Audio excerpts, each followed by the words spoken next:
This is Aisle 42.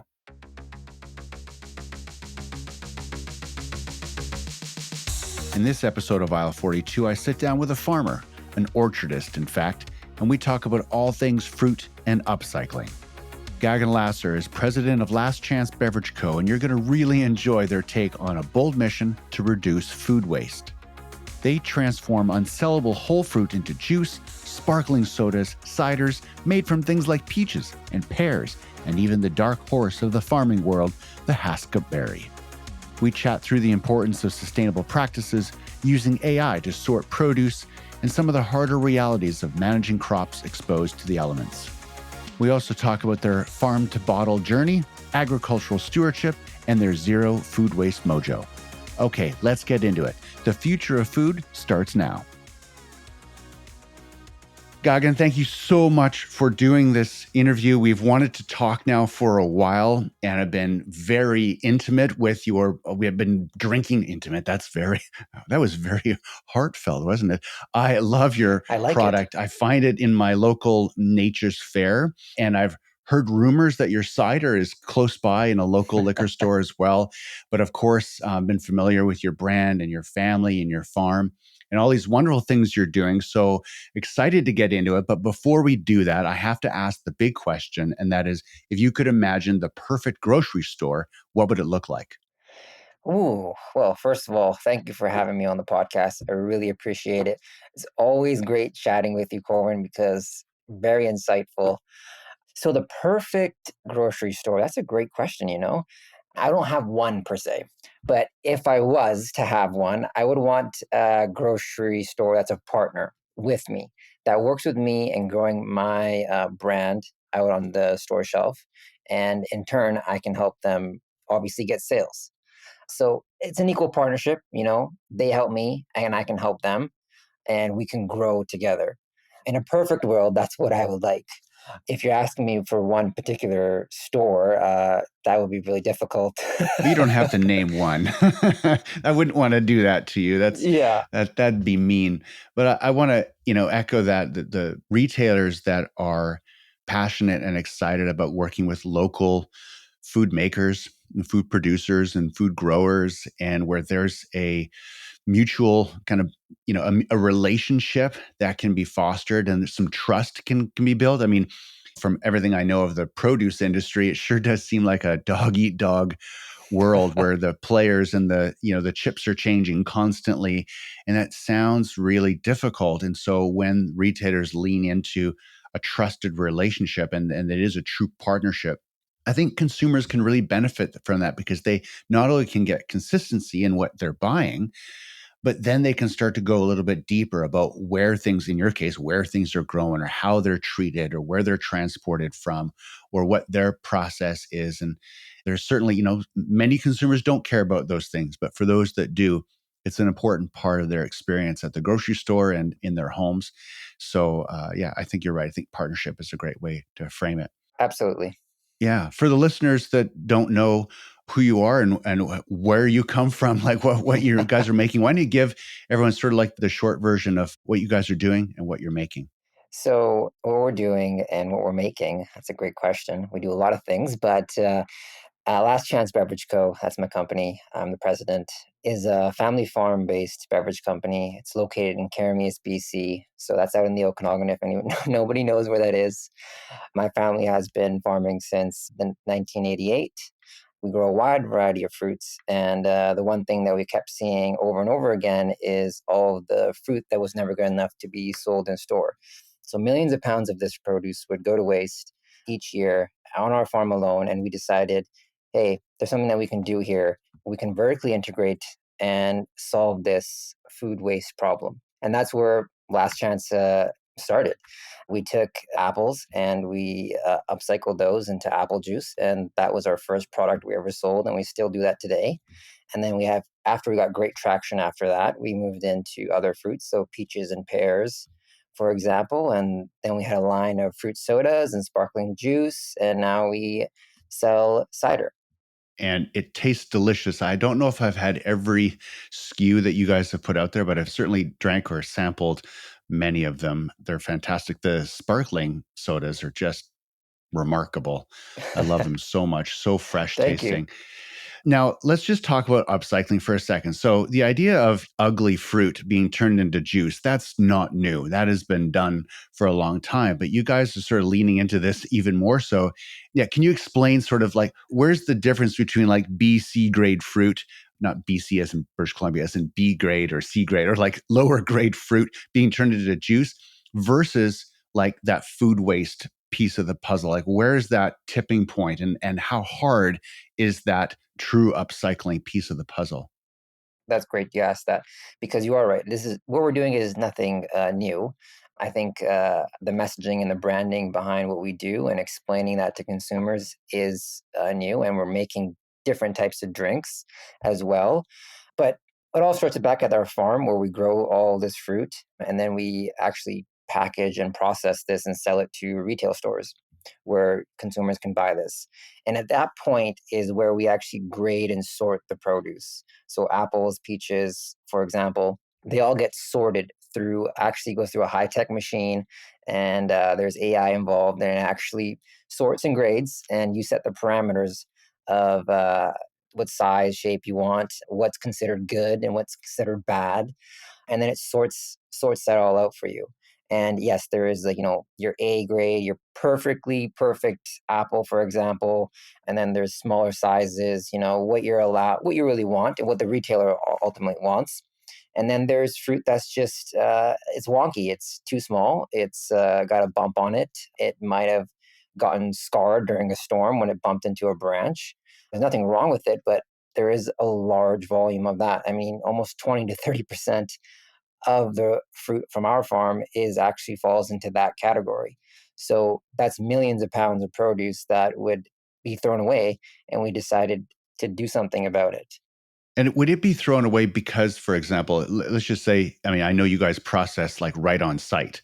Being that close to the to the trees, that has its upsides. For those that are growing but don't have that, it means that they have to set that fruit aside, and then they have to find someone to deal with it, or somewhere to put it, or someone to process it if they can. If they can't, then that's where it just gets thrown out. Or if it takes too long for those things to happen, then the fruit doesn't last that long and then it spoils.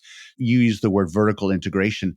Is it that integration between the orchard and being able to process it quickly or when you need to? Is that part of that sort of perfect storm where upcycling really sort of makes sense because of the proximity of the processing to the orchard? Absolutely. That's where the upcycling actually makes the most sense, because we grow it right on our farm. We process and sell what is good, and we take all the misfits per se, and right on the farm we process that into juice, cider, sparkling juices, sodas. It all happens at one central location, and we have essentially control over it, right? So there is no storing and waiting, or only picking certain fruit off the trees. For example, some farmer may not pick block or entire acres because it's hail damage. It's not worth anything, so they won't pick it, right? Versus us, we'll pick everything because we'll bring it to our facility, we'll process it, and then what's not good enough to be sold in the store, we'll just take it and make it into this other product, for example. Well, and you mentioned sort of the marketing behind it and the messaging behind it. One of the things I think upcycling struggles with as sort of a category of food making is that it also kind of sounds like it might be tired or old fruit, or it might be a little bit unpleasant, but guess what? We made something out of it. It's sort of, for those that maybe don't fully understand it, or it might be very specific to certain categories, upcycling can also sound a lot like recycling, and it Yeah, doesn't sound as appealing. Whereas you have very fresh fruit that just, like you said, isn't fit. And very quickly you're able to make something out of it, which really does come out in the product that I've tasted. And so, on that note, I have to ask of the products that you guys make, and if you wouldn't mind listing all of the products, because I think it's helpful for people to know everything that you guys are making, then you have to tell me which is your personal favorite. oh, that is, whew, that's a lot. We have 16 SKUs. I know. Sorry, I So thought you for a had eight or company, nine. Sorry. no, so for a company that is only 2 years old, we do have a lot of SKUs, and again, that all stems from the fact that we rescue everything. We genuinely do not throw anything out, even if it doesn't meet standards for juice or a soda or a sparkling juice or even a cider, for example. We'll ferment it, we'll make an alcohol out of it. And if that alcohol doesn't meet standards, that's okay. We can ferment it straight to vinegar and that can actually be used. Or we can sell it to a distillery who will distill it and make it into an apple brandy, for example. So the reason why we have so many SKUs, and I'll answer your question, but is because of the fact that we genuinely do not waste anything. Even when we process the fruit, you're left with the pulp afterwards. We actually upcycle that and sell it as animal feed. So the goal is obviously to get to net zero food waste, hence why we have so many SKUs. Oh man. Okay. Well, how about the SKUs that are readily available in local grocery stores? How about that? Yeah, so my favorite is actually we have in two 500 ml glass bottles. We do a sparkling apple juice. It's ambrosia apples. One's just straight ambrosia apples, and one is actually a blend of ambrosia apples and haskap. So that is my favorite personally, is the haskap and the ambrosia apple juice in the 500 ml glass bottles. My second favorite, I would say, is actually in the fruit sodas, which we have four flavors. We have a peach pear, plum, and apple, and mine is actually peach. And we call it Life's a Peach. So, you know, life really is a peach when you live on a farm. Well, it also sounds like a lot of work. You might be glamorizing it a little bit. Maybe I am a bit, just a tad. That's awesome. And then you have ciders as well. Yes, absolutely. So when we get into the world of ciders, so the alcohol side, my favorite flavor was actually, it's called Golden Child. There's a can right back there, actually. Oh yeah, I see it behind you there. Yeah. Yeah, it's called Golden Child. It's named after me, a part of the family. We have four, we have four flavors. We have a Golden Child, which is just your classic apple. That's me. We have a family fave, which is a peach. That's my brother. And we have Next Gen, which is a haskap cider. And not many people know about haskap or anything, so we called it Next Gen. We dedicated that to my brother's kids. Hopefully, they are the next gen. And then we have a pair, and that's called Second Cousin, and we dedicated that to my second cousin. So it's a family theme going on. Man, that's some clever naming. I love it. The marketer in me is like, oh yeah, that's fun. I love that. I know you'll be all over it.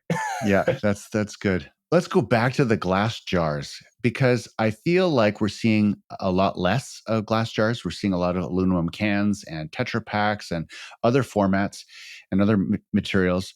What is it about the glass jars that you guys feel like just fits the product, fits the brand, fits the experience that you want consumers to have? So, as you know, glass on the retail show, there's not much products that are in glass versus there's a lot of cans and, like you said, Tetra packs, for example, but there's not a lot of products in glass. And generally, when people see products in glass, they think, oh, this is a high quality or premium product. And so, what we wanted to produce is obviously this is a high quality product, it's a premium product. It's not just something that is your everyday thing because, for example, the haskap berries is very unique, very rare. So we wanted to put that in a nice glass bottle and be able to sell it to consumers at a fair price point. Nothing that's outrageously expensive. I want it to be, the entire purpose of the brand is an affordable, approachable price point. That makes sense. And certainly, glass recycling is a very common piece of the puzzle in most municipalities. It's pretty rare to find an area that can't handle glass recycling. So that's really good. Been on your website many times over the last couple years, especially on the lastchance.com site, where your number one value, at least the first value you list, is sustainability. And when consumers care about sustainability, or many do, not all of them, many do, and for those that do, it's important. But things, understanding where that lands for people, it varies. But as a producer, as a manufacturer of beverages, by you guys kind of boldly saying, hey, sustainability is like the first value we're going to talk about. What does that look like from a farming perspective? I mean, we've talked about the end result of the fruit that you store, but what are some of the other ways that you guys are focused on your production and your growing as being as sustainable as you can? And what are some of the things that you guys want to do in the future? Absolutely, that's a great question. So yeah, sustainability really is a key. part of not just Last Chance, but also my family's farm. So it goes all the way back to the orchard, and we always have sustainable farming practices. So what does that entail, right? So that's using, for example, not overwatering or underwatering your water usage. What pesticides or herbicides are you using, if any? And how are you taking care of your orchard? So for us, we use an integrated approach. Obviously, we want to use the least amount of chemicals possible for us. And the way we do that is using an integrated approach. So we always look at prevention, we look at ongoing monitoring, and then we look at action threshold, and then a treatment, and then follow up evaluation. So prevention is literally where you want to spend most of your time. And that is making sure there's no broken water lines in your orchard, and there's water pooling, and it brings in insects and animals, which will change the biodiversity of your farm. And then it's always maintaining weed control, cutting the grass, maintaining just a proper good orchard. And then those kind of things are what can prevent a lot of bugs essentially to enter into your orchard and cause chaos. And you always have ongoing monitoring. So we have a horticulturist that just walks in our orchard regularly and looks, hey, this is what I'm seeing. These are the kind of bugs I'm seeing. Oh, we found this bug. He's not good for your orchard, but it's not an issue right now because, for example, there's a ladybug. I found a whole bunch of them, and it's a predator to that guy. So nothing to be concerned of until it actually reaches an action threshold where we would intervene. And intervention can not always be chemical. It can actually be, hey, we can release these kind of insects because there are predators to those and change the biodiversity. So those are the kind of things that we do right at the farm level. And that's where a lot of sustainability happens because you can do a lot of other things which are not sustainable and also very expensive. And there's so many ways to approach sustainability. And I love the way that you guys are doing it. Let's talk about your tasting room. Is that what it's called? The new facility you've opened up. And I love the fact that you guys have grinded this one to like you have fought the good fight. And now you have a beautiful space where consumers get to have an experience with the product that you make and the people who make it and the proximity to where it's grown and everything and produced. So talk to us about the new facility that you guys have. Absolutely. So the new facility is it's actually just not just a tasting room. It's a 7,000 square foot facility we built. There is a tasting room in there, and there's also, as a matter of fact, a restaurant which we are planning to open next year. We built this as it was a legacy to my family's roots, essentially, and it's a testament to my family because they, my parents and their parents came to Canada back in 1986 and started farming in '88, and they have been so since then. So this was very much a legacy project that we wanted to do, and we wanted to showcase, hey, this is a building that's right on the farm. You can see everything happen. You can see where everything comes from and experience it right here. It's a destination for consumers to come and connect with where the produce is actually grown. So, along with that, there is production in the back as well. This would be our second production facility. And then we have obviously you have some staff offices upstairs as well. But it really is a building we wanted to stick out and draw people in. And it's close to the like town of Karamias, or is it right in Karamias? It's right in Karamias. So if you were traveling from Vancouver headed to Osoyoos, you would drive right past it, and I promise you won't miss it. I love it. It's a good roadside. I mean, and roadside stands are nothing new in the Okanagan, but one that actually has. Is there air conditioning? Yes, there is. There you go. There you go. That's your lead magnet right there. We have air We have conditioning. air conditioning. Funny enough, anybody that comes to our tasting room, if they're sitting there having a drink, you can actually look directly across to my family's first original produce market that they started back in 1988. So it still exists and it still operates, and you'll see it directly across the street. It'll say Lasser Produce, and you can see exactly where the produce came from for yourself. That's awesome. So if you guys are running low on peaches, like go across the street, go Exactly. get go get some fruit. Notice the upcoming BC Food and Beverage Awards. You guys are up for a sustainability award, which is very cool. And Ethical Food Group's playing our role in that award. So it's exciting to see you guys being celebrated in that way. And again, I think that vertical integration is such a key piece of the puzzle to reduce food waste. We need a lot less food waste in our food system. And I think fresh fruit and fresh vegetables is one of those areas that it's an opportunity, and you guys are leaning into it. So really appreciate everything that your family and your team are doing. Thank you. I really appreciate it. And we're excited to be nominated as one of the top three finalists. I mean, I was over the moon and my team was over the moon about it as well, because, like I said, sustainability is important to us and upcycling genuinely everything. I mean, we will hold an entire team meeting before we throw anything out, because sometimes you just got to get a little creative and think about, hey, how can we just save this? And chances are you can. Well, everyone else in the Okanagan seems to be making jams and syrups. So you guys are, hey, maybe you're going to do that. I don't want to knock that at all. It's a wonderful way to deal with fruit. But I love the beverages that you make there. I love sparkling beverages. They're refreshing, and the flavor, I grew up in BC. So I've had a lot of apples in my life. I've had a lot of pears.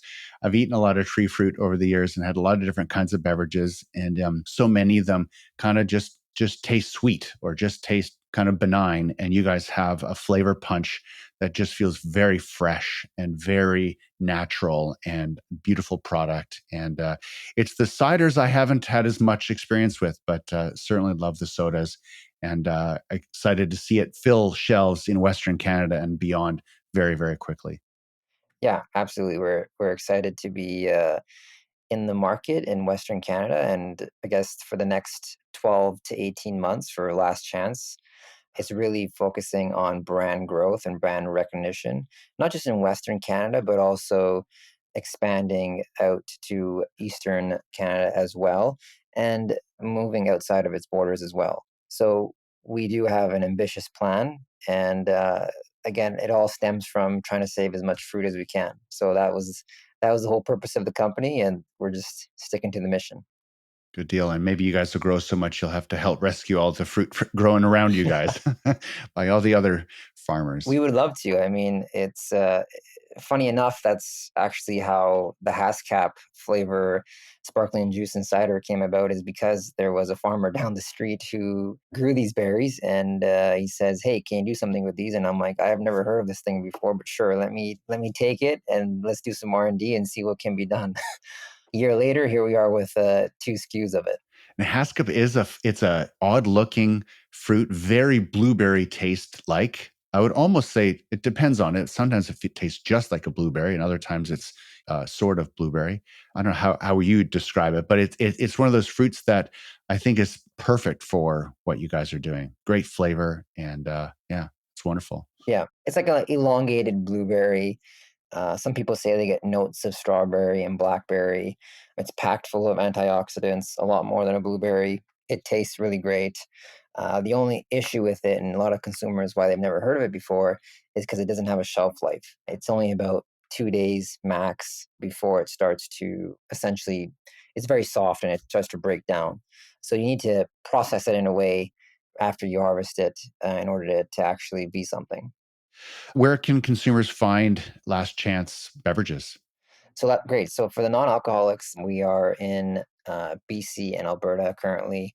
We're in Stong's, Fresh Street, IGA, Nature's Fair. In Alberta, we're in Sunterra and Freeze and Bros. So you can find us in a lot of stores. Obviously, we're working hard to get into more stores and expand out to Eastern Canada as well. So that's for the non-alcoholic drinks. For the alcohol side, we are in over 200 liquor stores in British Columbia, so private liquor stores. We're also in Alberta as well. So chances are you can find us at most locations. That's awesome. Yeah, and I know you guys are growing quickly, so it's a wonderful thing. Really appreciated this chat and appreciate your family and your team and everything you guys are doing for the planet and for delicious beverage making and filling our fruit and vegetable keepers as well. Thanks for this. Absolutely. Thank you. Always at last chance. There's no such thing as a bad apple. Good tagline. Good one. Love it. Thanks again. Thank you, Corin. Thanks for listening to this episode of Aisle 42.